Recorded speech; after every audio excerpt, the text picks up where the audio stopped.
تتحدث القصة عن بنية يابانية رسامة حصلت منحة دراسية بإنجلترا لدراسة الفنون. طبعا أمها كانت رافضة هاي الفكرة وتريدها تتخلى عن الرسم وتورث منها متجر الكيمونو. بعد إلحاح شديد وافقت والدتها، لكن بشرط إنها تحصل المركز الأول خلال 6 أشهر، وإذا ما حصلته راح ترجع لليابان. وانطلقت لي للعالم جديد، وأخيرا وصلت لندن. كانت فرحانة بجمال المكان، صارت تبحث عن مكان الجامعة، لكن لندن كانت واسعة جدا وما قدرت توصل. صارت تسأل بالناس لكن ما حد كان يساعدها، واللي زاد الوضع سوء ورقتها اللي بيها العنوان ضاعت وبقت تمشي تايهة. لكن فجأة لقت رسام جالس على النهر. انصدمت من سرعة رسمه، كانت تقول له هاي أول زيارة إلي بلندن وأني تايهة، وطلبت منه يدليها على المكان اللي هي تريده. لكن عصافير بطنها كانت تزقزق. انطاها قطعة خبز متسخة كان يستخدمها بمسح الفحم من اللوحة. عصبت عليه، لكن إيش الغريب إنه أكلها. صفنت وقالت بقلبها هذا أكيد مو صاحي. قال لها إذا ما محتاجة شي روحي من يمي. عصبت عليه حيل كانت تروح، لكن صاحلها قال لها على الطريق اللي هي تريده، ولقت سايق حتى يوصلها. قال لها بما انه هاي اول مرة الك راح اخذك افررش بالمدينة. هي انبهرت بجمال الاماكن بلندن، واخيرا وصلت للجامعة. رحب بها البروفيسور تشارلز براند، وقال لها جامعتنا يرتادها النبلاء من كل مكان وهدفنا نخرج فنانين. المهم هذا البروفيسور يحب يسالف هواية. قال لها المدير سمعنا انك ذات موهبة استثنائية وانطلب من عندنا انه نهتم بيك، لكن اطمئني راح نوفر إلك الدعم اللازم حتى ننمي موهبتك. وإجتها طالبة اسمها دوروثي حتى تاخذها. البروفيسور بعد أصلا دا يحكي عن شكسبير ومدري شنو، كان يسحبون عليه ويروحون.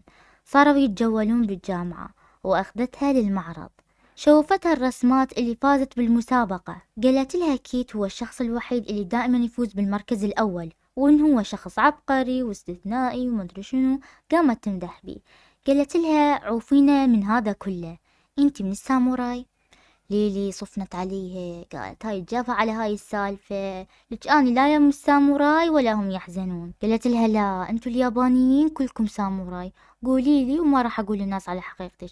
قالت لها يا معودة انت فهمان الموضوع غلط، اني لا ساموراي ولا بطيخ. كان شو تسوي ليلي؟ انهزمت من عندها وراحت تاخذ نظرة بغرفة الرسم، لكن نامت بالغلط. قعدت لقيت نفس الشخص اللي شافته على النهر، لكن طلع مبعتر بغراضها ولعب بيهن لعيبة وقاعد يرسمهن ومدري شي يسوي. هي حسبالها لص. جوي على الضجة. قالت له دورothy كيت ليش تلعب بغراض الناس؟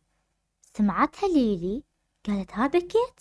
معقول هو نفس الشخص الأول على الجامعة؟ وتذكرت موقف الخبز الأسود، طلع الكل يعرف إنه هو ياكله. قالوا له هذا مضر بصحتك، لا تأكله بعد، قحط خبز. قال لهم لا مستحيل. باوعت ليلى على رسمته، شافتها حلوة، قالت بنفسها مستحيل هذا الشخص يتفوق علي أني. باليوم الثاني حلمت ليلي حلم غريب بكيت يطلب منها تاكل الخبزة السوداء. قعدت من نومها مفزوعة، قالت يا معود انت حتى بأحلامي تطلع. وراحت تتجهز ليومها الدراسي الأول. طلعت دوريثي زميلتها بالسكن، قالت لها تعالي خلنا ناكل، اكو فطيرة بس يعني اكو مشكلة بسيطة ما اقدر اشرحها، طبخ السيدة ديانا شوية غريب. طلعت مسوية فطيرة بالسمك، طبعا من اكلتها ليلي لعبت نفسها. قالت لها دوريثي غيري تنورتك ولبسوا بنطلون حتى يركبون الدراجات. زوج ديانا حضر لهم الدراجات وسألها تعرفين تقودين الدراجة؟ قالت له ما أعرف بس أنا رياضية بالفطرة. طبعا هاي الرياضية انطبت ووقعت، فاضطرت دوريثي هي تقود. وصلوا الجامعة وصادفوا كيت وبيتر. صفن عليها كيت، قال لها تشبهينها، وجهك وشعرك نفسها مثل أفروديت. هم حسبالهم المنحوتة اللي هو مسويها. هي استحت خجلت يعني انه اوه انا حلوة.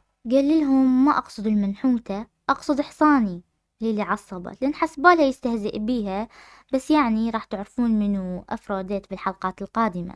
هي عصبت حلو، راحت دخلت ويا البروفيسور وعرفها على الطلاب.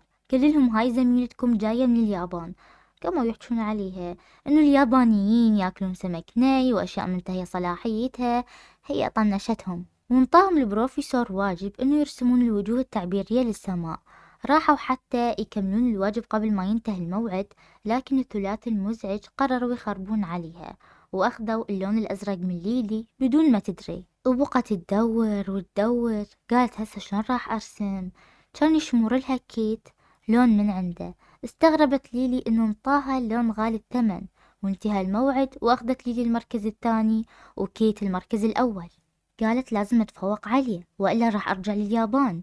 ناداها البروفيسور قال لها أعمالك أحسها تشبه النماذج اللي تستخدم تعليم الأطفال، بمعنى ثاني مو عمل فني أصيل.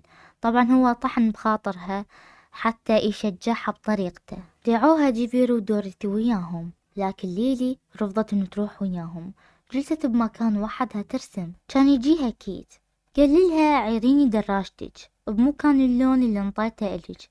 قالت هسه انت جاي تدلني باللون اللي اعطيتني اياه؟ كان ياخذ دراجتها وقال لها رايح الكهف بزنبق بري، تريدين تجين وياي؟ قررت تروح وياه حتى يشوفون الكهف.